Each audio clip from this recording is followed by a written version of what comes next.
Yo, what's going on, guys? I'm here today to do an episode review of Hunter x Hunter, episode 123.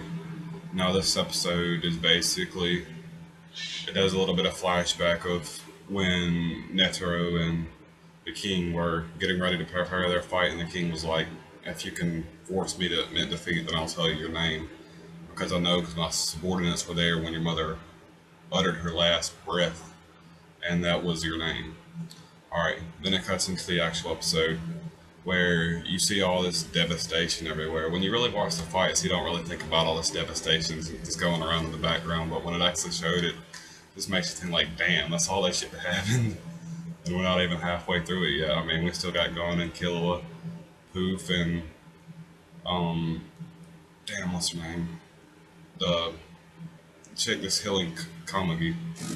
And basically, and then you got Knuckle, shoots down, so you got Knuckle and the invisible guy going up there to where Gon and Killua are, and like that, you got Yuppie headed towards the king. We haven't even really basically put too much of a damage on any of the three royal guards, and the king hasn't even started fighting yet, and the whole fucking plaza's already wrecked, or just the castle, whatever you want to say. I know it's not really a castle, but it's some type of area. I don't know what it's called, or I just can't think of it right now, but then it cuts back to Ikago and Welfin. Now, Welfin puts Ikago in a pretty tough situation here, but Ikago's sitting there crying, him being the bitch that he is, pretty much helps him out of the missile man type thing. But him being as smart as he is, hell, once he was shot with Missile Man, even though most of Missile Man's powers was deactivated, he still had these little bugs in his head that grew every time that he wanted to disobey Welfin's orders or hurt Welfin.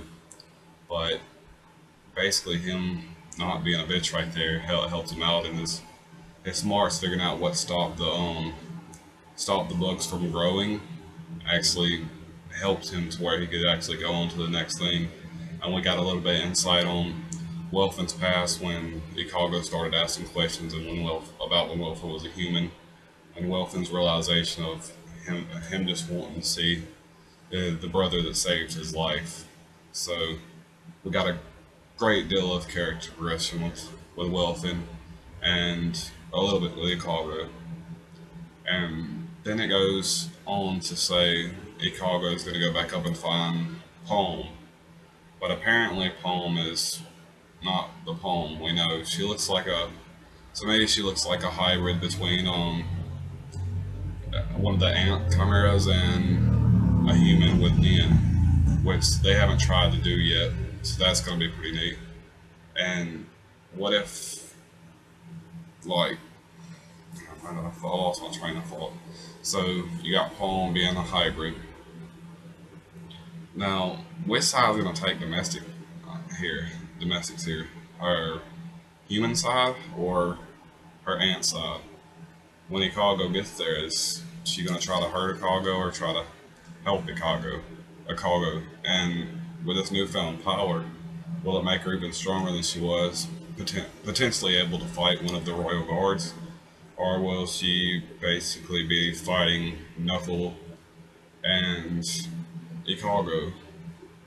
Because Killua the way I see it happen is Killua's going to wind up fighting Poof. Or once they get there, Killua's going to find out that Poof is not actually fully there, and Killua will catch Poof. And Gon will fight the chick that's healing Komagi. For some reason I can't think of her name. And Knuckle will wind up at the same spot as Killua and Poof. Now Knuckle might help them, or either they'll tell Knuckle to go on and Knuckle will find Palm with Ikago, and then there'll be a big fight there, or either Palm just helps them and they all start heading toward the king to stop Yuppie, because Yuppie is planning on interfering between the king and Netero's battle. But yeah, overall this episode, the character development, we got a little bit with Palm, a little bit with Ikago, and a lot with Welfin. So out of character development, it's 10 out of 10. The animation is still amazing as usual, except for like I to pick this out that way I just don't keep giving episodes like maxed out like ratings. You look at these, like some of the detail in Wilson's face wasn't that great, but the whole rest of the episode that I've seen was animated pretty well, except for maybe some of the holes in the ground when it was showing the devastation. And so I give the animation a 9 out of 10. The plot progression, we got a whole lot of progression with Ikaru. We got a little bit of progression with Poem, which needed to be done. Hopefully, it'll be the focus of the next episode, Poem. And we didn't really get on any other plot progression. So overall, the plot progression I'm gonna give it 8 out of 10. The whole episode is 8.5 out of 10, and that's just my thoughts on it, guys. Peace.